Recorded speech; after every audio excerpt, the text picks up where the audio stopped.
Bonjour, bonjour, bien-aimés en Christ, vous qui nous suivez de partout, et tous les amis de l'Asie, en Australie et puis en Chine, aux États-Unis, au Canada, surtout en Belgique, en France, les juniors, Tony, les Pemba et puis de Enoch, je vous salue encore au nom de Jésus-Christ. Et nous suivons notre émission. Toujours, notre thème, c'est la croissance spirituelle. Et alors, le sous-thème, c'est les facteurs qui favorisent la croissance spirituelle. La fois passée, nous sommes arrivés au 6e facteur. Mais aujourd'hui, nous voulons voir le 7e facteur. Avant de commencer, nous allons prier. Éternel notre Dieu, nous te bénissons encore. Tu nous as accordé la grâce. Et selon 1 Thessaloniciens chapitre 2, verset 4, tu nous as confié l'évangile. Et tu nous as jugé bon afin que la vie soit communiquée à ton peuple. Et laisse maintenant que le sacrifice de la croix ait son bénéfice en ce moment ici. Et Saint-Esprit, tu éclaires tout le monde qui était dans les ténèbres. Au nom puissant de Jésus-Christ, nous disons Amen. Bien-aimés, je crois que vous avez votre carnet, vous avez votre stylo. C'est un enseignement, ce n'est pas une prédication. Un enseignement, c'est donner les vérités bibliques. Et enfin, partout où vous êtes, vous allez être influencé, vous aurez une éducation chrétienne et la formation pour la mise en pratique de cet enseignement. Nous voulons voir le 7e facteur, c'est un facteur très important. Mais avant de voir ces facteurs, nous voulons lire dans la parole, c'est là où nous allons tirer le 7e facteur. C'est dans Colossiens 3, verset 16. Qu'est-ce qu'il est écrit dedans? Lisons la parole de Dieu. Que la parole de Christ habite parmi vous abondamment. Instruisez-vous et exhortez-vous les uns les autres en toute sagesse, par des psaumes, par des hymnes, par des cantiques spirituels, chantant à Dieu dans vos cœurs, sous l'inspiration de la grâce. La parole de Dieu nous dit de nous instruire. Excusez-moi, de nous instruire, de nous exhorter. Mais l'apôtre Paul s'adresse à qui? En principe, dans le peuple de Dieu, c'est comme dans une famille naturelle, nous avons des hommes matures dans la vie et nous avons des hommes immatures dans la vie. C'est comme dans une famille naturelle. L'avenir d'une famille dépend de la maturité des parents ou des enfants qui sont devenus matures. Les enfants qui ont une très bonne éducation, l'éducation spirituelle, morale, physique, financière, tout ce que vous voulez. Et il est de la même façon dans la famille de Dieu. Ceux qui sont matures, nous les appelons des anciens, et ceux qui ne sont pas matures, nous les appelons des jeunes chrétiens. Donc, et dans ce 7e facteur, il s'agit de relations interpersonnelles. C'est-à-dire quoi?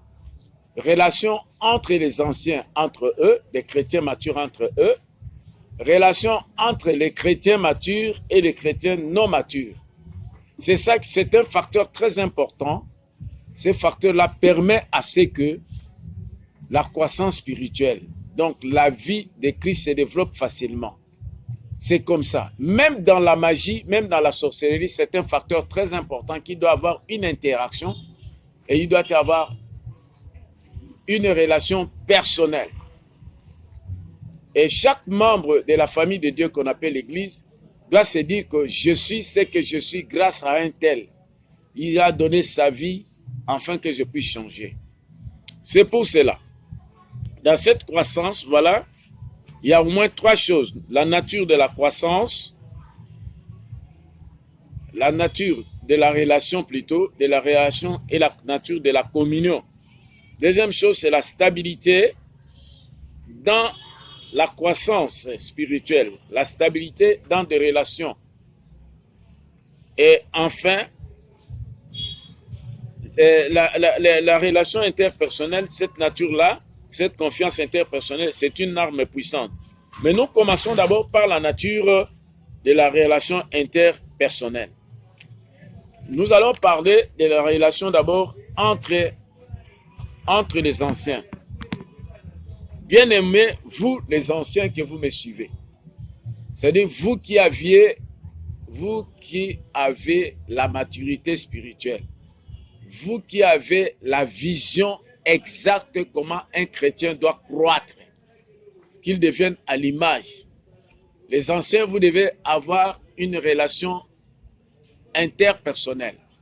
C'est-à-dire qu'il doit y avoir une relation chaque ancien avec un autre ancien. Et cette relation doit aboutir à la reconnaissance des grâces. Il ne faut pas dire que moi je suis plus que l'autre, non. Dieu a fait grâce à chacun. Cette relation-là, quand vous reconnaissez la grâce de l'autre, quand je dis de la grâce, c'est que Dieu a donné à l'autre, il y aura une complémentarité. La parole de Dieu nous dit ceci dans 1 Pierre chapitre 4, nous allons lire. Prenez votre stylo.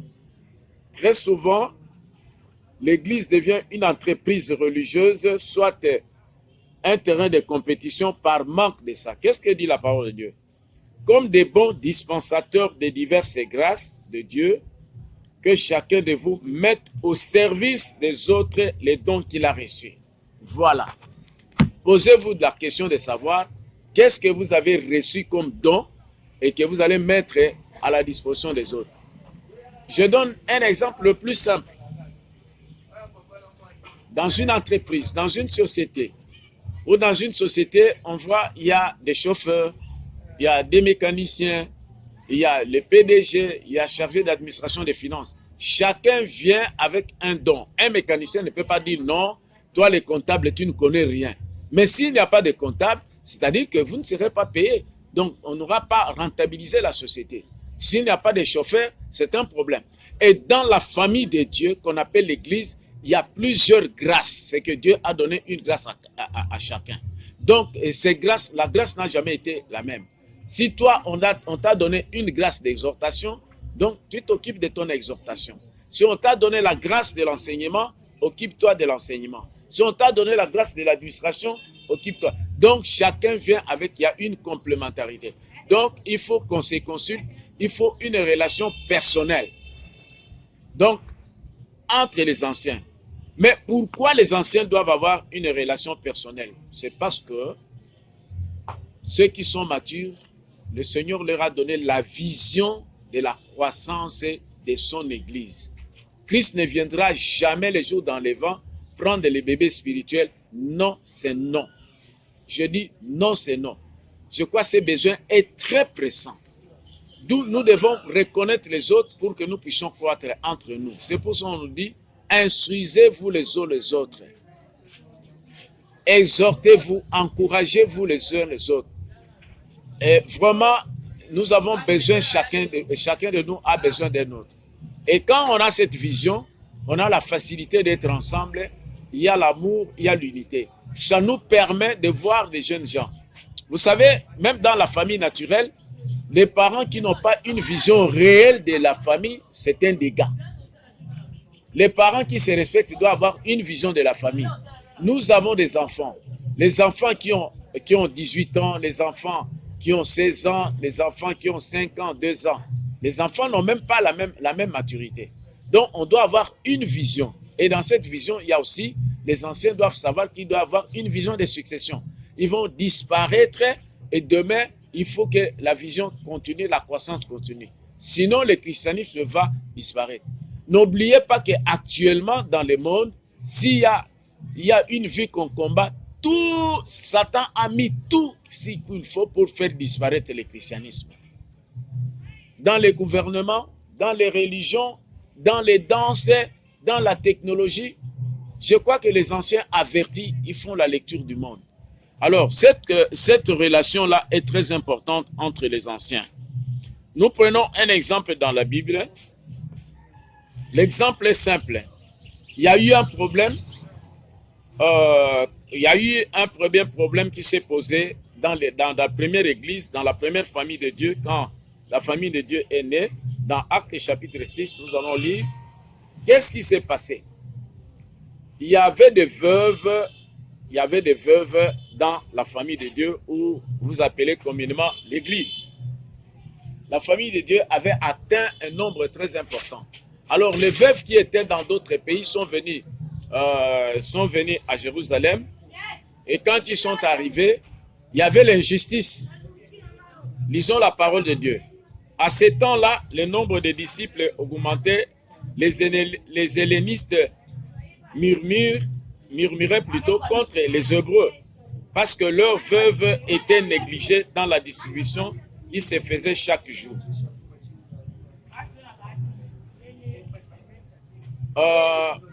Les 12 convoquèrent la multitude des disciples et dirent, il n'est pas convenable que nous laissions la parole de Dieu pour servir aux tables.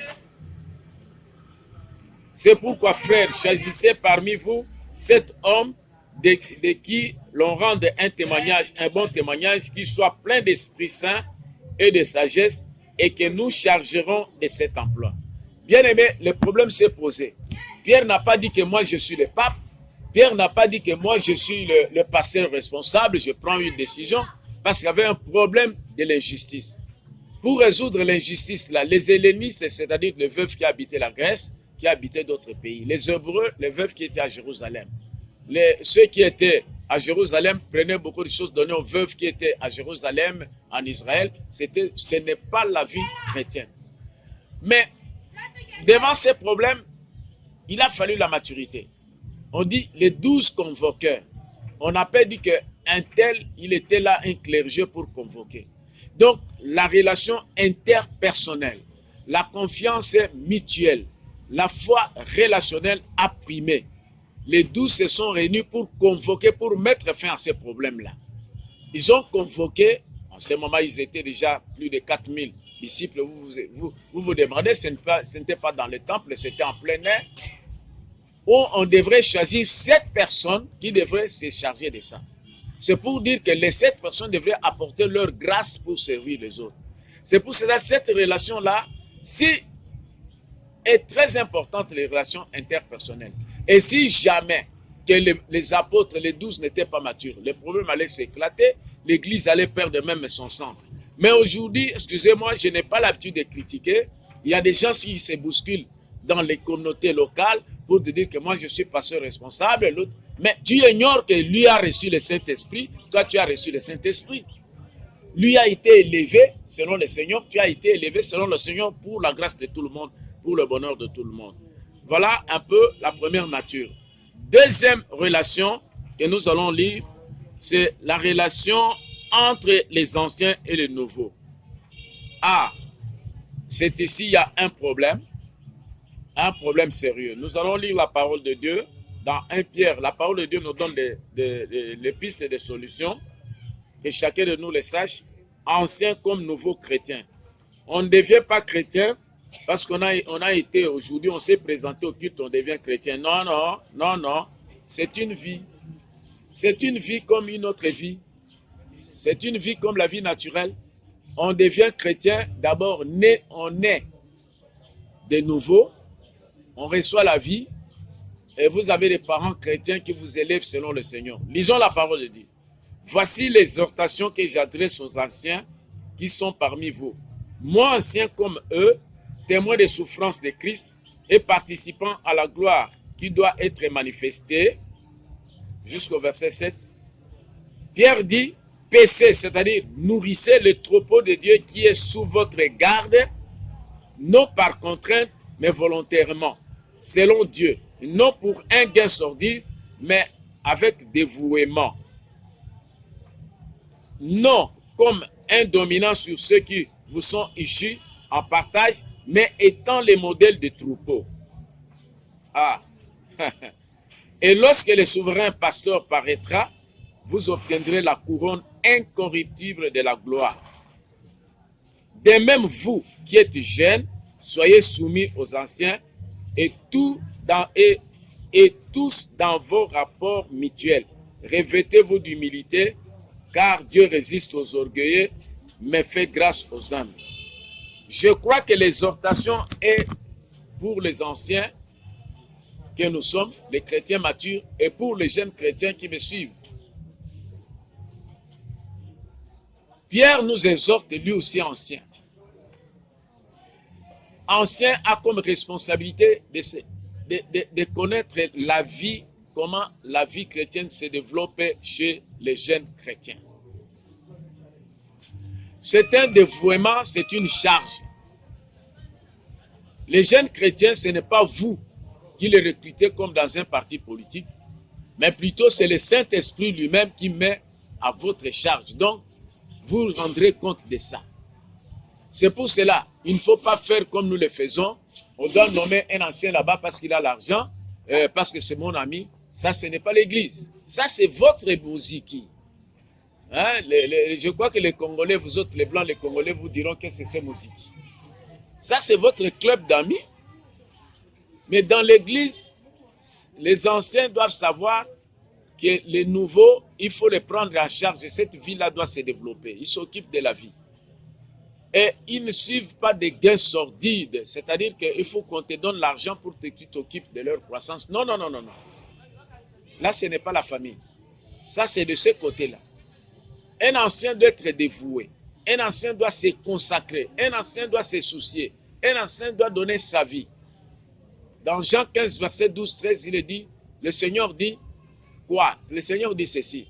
Le vrai amour, c'est celui qui donne sa vie pour les autres. Quand on dit sa vie, le temps, l'argent, l'intelligence, la sagesse, vous mettez tout à la disposition des autres pour que eux croissent et deviennent excellence. Un ancien, c'est celui qui ne voit que l'excellence de la vie chrétienne. Et les jeunes chrétiens doivent savoir aussi une chose de l'autre côté. Les jeunes chrétiens, il ne faut pas être orgueilleux. Tu ne connais rien. Tu ne connais pas cette vie. Tu dois te donner, tu dois te consacrer. Soyez humble. Quand on ne connaît pas, il faut être humble. L'humilité veut dire que je ne connais rien, on doit m'apprendre. Très souvent, les jeunes chrétiens, quand il arrive, il a eu un peu de croissance, il fait des ailes. Il y en a qui disent, bon, c'est fini maintenant. Moi, j'ai grandi. Non, non, non, non, non. Tu n'as pas encore atteint la maturité. Sache que tu paieras frais. La Bible dit, c'est carrément ceci, que Dieu résiste aux orgueilleux. Ne sois pas orgueilleux. Si on t'apprend la vie, il faut l'apprendre sérieusement. Si tu ne connais rien, parce que c'est une vie. Mais moi, je vous informe, vous les jeunes chrétiens, à côté de vous, il y a des magiciens, il y a des sorciers qui apprennent ça chaque jour. Hein. De leurs ennemis, c'est vous. Voilà cette relation-là entre les anciens et les jeunes chrétiens, est une relation interpersonnelle. Il faut qu'il y ait des références. Il faut qu'il y ait des références. Il faut que toi, jeune chrétien, te dises non. Si je suis devenu chrétien mature grâce à ces papas-là, grâce à cette maman-là. Et il faut aussi une relation interpersonnelle, donc relationnelle dans la communion entre les jeunes chrétiens. Les jeunes chrétiens, entre eux, doivent savoir, parce que les grâces se dessinent. Ils doivent savoir que un tel, Dieu a donné la grâce à tel jeune, il est très important pour nous. C'est comme un corps. La bouche a besoin des yeux, les yeux ont besoin de nez, ainsi de suite. Vous les jeunes chrétiens aussi, ne soyez pas orgueilleux. Si toi es orgueilleux, soyez sûr que cette grâce-là sera retirée. Donc cette relation entre vous est très importante pour la croissance spirituelle. La vie doit croître. Bien-aimés, je préfère vous donner un conseil. Attention, dans l'église, il y a 12 relations qu'il faut éviter. Je parle individuellement aux anciens et aux jeunes. Je dis il y a 12 relations que dans votre vie, il faut éviter. Ce sont des relations toxiques. Mais je vais donner seulement 4 et 6. Première relation, une relation qu'on appelle unilatérale. Qu'est-ce que ça veut dire cette relation? Cette relation-là, c'est une relation où tu trouves quelqu'un où uniquement, il n'y a que toi qui les soutiens par tous les moyens. Non, dans une relation, il doit y avoir équilibre. Tu as des grâces, moi j'ai des grâces. Dans la relation, mes grâces c'est pour te soutenir et tes grâces pour me soutenir. Mais il n'y a qu'un consommateur. Celui-là, celui seulement, celui qu'on donne, comme disent les Quinois, les Blancs supportez-moi, Pesangay, Pesangay, Sombelangai. Demandez à vos frères congolais, vous diront qu'est-ce que ça veut signifier. Il n'y a qu'une partie qui donne. Non, non. Une telle relation est toxique, il faut arrêter. Deuxième relation, c'est la relation qu'on appelle des manipulations. Donc, il y a quelqu'un qui fait tout pour te manipuler, pour te sucer. Tout ce qu'il fait, il tire ton attention. Il veut te faire ceci pour soutirer, mais lui en retour n'a rien. C'est une relation toxique. Il faut arrêter ça. Il faut arrêter. La troisième relation, c'est la relation d'exploitation. Tout ce que cet homme est venu auprès de toi pour t'exploiter comme mine d'or. Et si je m'adresse d'abord aux jeunes Quinois. Aux jeunes Quinois. Surtout aux jeunes Quinois. Aujourd'hui, que ce soit les garçons, que ce soit les filles, c'est opération Koshina. Donc, je suis avec ces garçons. Il est là, je vais tout simplement les sucer. Tout ce qui se dit, tu es beau, tu es ceci, tu es beau gars, c'est pour te... Arrête cette relation-là, tu seras réellement... la personne va t'abandonner. Mais aussi des côtés des garçons, il y a des garçons quinois qui aiment seulement les jeunes filles qui travaillent. C'est comme ça les jeunes filles vont les supporter. Attention, une relation d'exploitation, c'est une relation à arrêter et toxique. Quatrième relation, c'est ce qu'on appelle la mendicité. Oh, et si les Quinois disent les matolos, vous les Blancs supportez-moi, demandez aux Congolais, ils vont le dire les matolos, c'est-à-dire quoi? Ils vous font les présos, ils vous font des éloges et ainsi de suite, c'est pour mendier. Mais en fait, et ils ne vont pas te supporter, ils ignorent leur grâce. Cinquième relation qu'on appelle indolence. L'indolence en français signifie quoi? Un indolent, c'est lui, il veut qu'on fasse tout pour lui, paresseux. Donc les anciens vont faire, mais non, tu ne pourras pas croire que tu restes enfant. Ça, c'est une relation toxique, il faut arrêter. Et la sixième relation, c'est qu'on appelle la relation égocentrique. La personne qui est à côté de toi, il ne voit que ses intérêts.